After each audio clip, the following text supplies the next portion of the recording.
বরেণ্য সাহিত্যিক হুমায়ুন আহমেদের প্রথম স্ত্রী গুলতেকিন খানের একটি ফেসবুক পোস্ট অনেক আলোচনা সমালোচনার জন্ম দিয়েছে। আলোচনা সমালোচনা এই মাত্রায় পৌঁছেছে যে গুলতেকিন খান পোস্টটি ডিলিট করতে এক প্রকার বাধ্যই হয়েছে। পোস্টে বলা হয়েছিল যে উনি আমেরিকা থাকাকালীন উনি মানে হুমায়ুন আহমেদ ডক্টরেট ডিগ্রি করছিলেন এবং গুলতেকিন খান ওনার সাথে ছিলেন। ওনাদের একটি বাচ্চাও ছিল, মানে প্রথম সন্তান ছিল নোভা। তো ওখানে হুমায়ুন আহমেদের বিভিন্ন রকমের নির্যাতন বা ভার্বাল অ্যাবিউজ ইত্যাদি তো চলছিলই। তো ওনার ডক্টরাল থিসিসের একটি বিষয় নিয়ে উনি মনক্ষুণ্ণ ছিলেন হুমায়ুন আহমেদ সাহেব। তখন উনি কথাবার্তার তার স্ত্রীর সাথে কথাবার্তার এক পর্যায়ে প্রবল শীত, মানে তুষারপাত হচ্ছে এরকম শীতের মধ্যে তাকে ধাক্কা দিয়ে ঘর থেকে বের করে দেন এবং উনি বারবার রিকোয়েস্ট করা সত্ত্বেও উনি দরজা খুলেন নাই। উনি পরে গুলতেকিন খান এক মার্কিন মহিলার দোকান ছিল কাছাকাছি, ওখানে ওনার কাছে সাময়িক আশ্রয় নেন। পরে উনি যেই বাসায় বেবি সিটিং করতেন, মানে ওই স্কলারশিপের ইনকামে তো চলতো না পুরো সংসারটা, তো তাকে বেবি সিটিং করতে হতো, ওই ফ্যামিলি তাকে আশ্রয় দেয়। এই ঘটনাটা নিয়ে নেটিজেনরা অনেক আলোচনা সমালোচনা করেছেন, যেমনটি বলেছিলাম। সমালোচনার পাল্লাই বেশি। উনি কেন হুমায়ুন আহমেদ জীবিত থাকা অবস্থায় বললেন না? বাই দ্য ওয়ে, উনি জীবিত থাকা অবস্থায় বলেছেন। তাদের ডিভোর্সের পরে হুমায়ুন আহমেদ একটি বিবৃতি দিয়েছিলেন পত্রিকায়।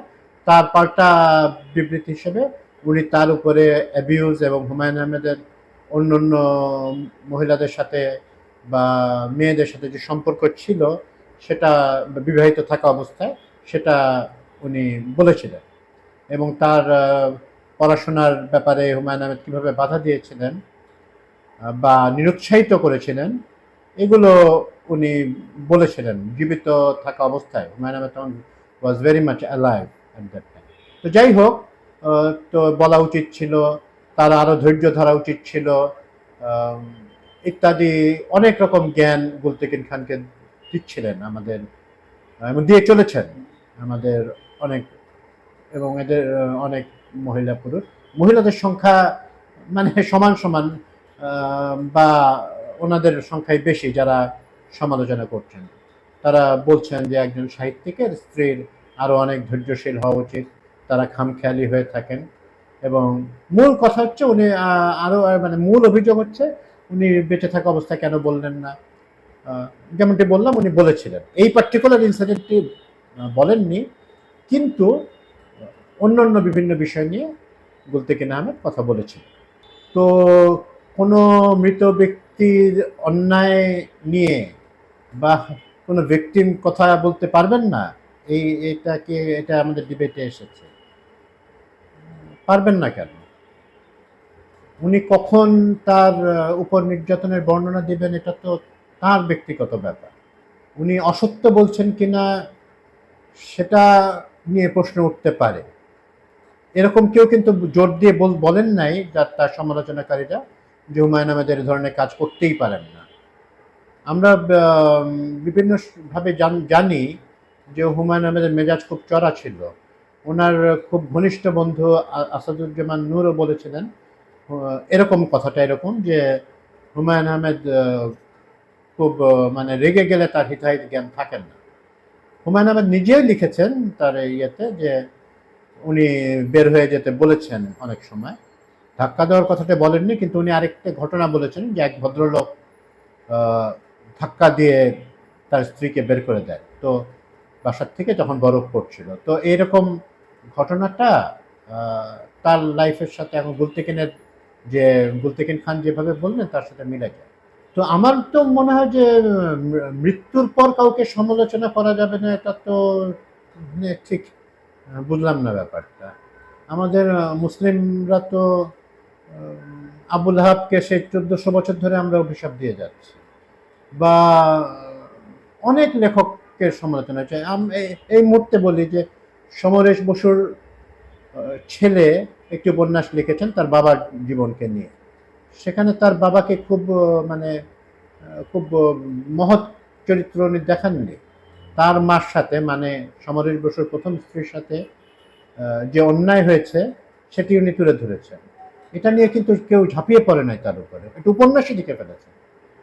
তো গুলতেকিন খানও যদি ভবিষ্যতে লিখবেন শুনছি, এটা অন্যায়ের কি আছে? একটা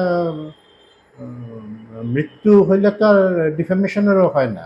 তো ওনার কি লাভ মানে তার গুলতেকিন খানের বইয়ের বিক্রি বাড়ানো? উনি এর থেকে ডিগনিফাইড মহিলা এই ধরনের আচরণ থেকে। আমার ব্যক্তিগতভাবে আমাদের সিনিয়র ছিলেন উনি, আমরা ইংরেজি ডিপার্টমেন্ট ঢাকা বিশ্ববিদ্যালয়ের ছাত্র আমি। উনি আমাদের কিছু সিনিয়র ছিলেন, উনি কিছুদিন গ্যাপ দিয়ে আবার ইংলিশ ডিপার্টমেন্টে ভর্তি হয়েছিলেন। গ্যাপটা দিতে হয়েছিল কারণ উনি আমেরিকা যেতে গিয়েছিলেন বা বাচ্চা কাচ্চা হয়ে যাওয়াতে গ্যাপটা দিয়েছিলেন। তার সম্পর্কে তাকে খুবই ডিগনিফাইড মহিলা হিসেবেই আমি দেখেছি। তো হুমায়ুন আহমেদকে কোনো খারাপ কিছু বলছি না, উনি মহৎ সাহিত্যিক না হলেও অনেক বড় মাপের একজন সাহিত্যিক এবং বাংলা ভাষাই সবচেয়ে জনপ্রিয়তম লেখকদের মধ্যে একজন। অন্তত গত কয়েক দশকে তার থেকে জনপ্রিয় লেখক আর আসেন না। কিন্তু সেটা তো অ্যাবজলভ করে না উনি যদি অন্যায় করে থাকেন বা হ্যাঁ তার উনি যদি কোনো রকম তার অভিযোগ করে থাকেন, অভিযোগ তো করতে পারেন। একজনের এরকম বহু ঘটনা হয়েছে, বহু বই লেখা হয়েছে যে তারা অ্যাবিউজ হয়েছিলেন তাদের মানে পার্টনারের দ্বারা, তার স্বামী বা স্ত্রী দুই পক্ষই লিখেছে বই। এটা আমার মতে গুলতেকিন খান কোনো বড় মাপের বা কোনো রকম অন্যায় করেন নাই এ ধরনের পোস্ট দিয়ে। বাট আমাদের যেরকম সমাজ, আমাদের খুবই জাজমেন্টাল যে সোশ্যাল মিডিয়ার যে সমাজ, তারা তাকে যা নয় তা বলেছে। তার পক্ষেও কেউ কেউ বলেছেন, কিন্তু তাকে হেয় করে কথা বলার লোকের সংখ্যাই অনেক বেশি। দুঃখজনক ব্যাপারটা। একজন মহিলা তার ট্রমাটাইজড হয়েছেন এবং উনি কখন বলবেন, আবার যেমনটি আবারও রিপিট করি যে উনি বেঁচে থাকা অবস্থায় বলেছেন, এই ঘটনাটা না বললেও উনি অন্য ঘটনার কথা বলেছিলেন। তো এবং এটা উনি সিলেক্ট করবেন একজন ট্রমা ভিকটিম। একজন রেপ ভিকটিমও কিন্তু বলতে পারেন, তার মৃত্যুর পরেও জানাতে পারেন এটা, যদিও তো আইন হতে পারে না, বা অ্যাবিউজ হয়েছেন একজন মৃত ব্যক্তির দ্বারা, মানে এখন মৃত, তখন তো অবভিয়াসলি জীবিত ছিলেন, তো তার দ্বারা এরকম কথাবার্তা তো হয়েছে। এটা নতুন কোনো মানে একদম আকাশ থেকে পড়ার মতো কোনো ঘটনা নয়। আর হুমায়ুন আহমেদ বড় লেখক বলে ওনাকে নিয়ে কিছু বলা যাবে না, সেটাও তো মানে কোনো কথা নয়। উনি আরেকটা কথা এখানে অবশ্য ওনার পোস্টিতে গুলতেকিন পোস্টিতে বলেছেন যে ওনার যে নন ফিকশন লেখা, ট্রাভেল স্টোরি বা বায়োগ্রাফিক্যাল যে লেখা, ওখানে উনি পুরোপুরি সত্য সবসময় বলেন না, উনি একটু ফিকশনালাইজ করেই কথাবার্তাগুলো লিখেছেন। তো এটা অবশ্য বাংলাদেশের অনেকে এটা করে থাকেন, ওনারা অটোবায়োগ্রাফি লেখার দিকেই যান না ব্যাপারটা, বা লিখলেও খুব দুধে ধোয়া তুলসী পাতা টাইপের একটা চরিত্র নিজেকে প্রতিফলিত করার চেষ্টা করে। যাই হোক, এখন তো পোস্টে ডিলিট করে ফেলেছেন, এখন তাকে নেটিজেন সমাজ অ্যাবিউজ করা থেকে বিরত থাকবে বলে আশা রাখি।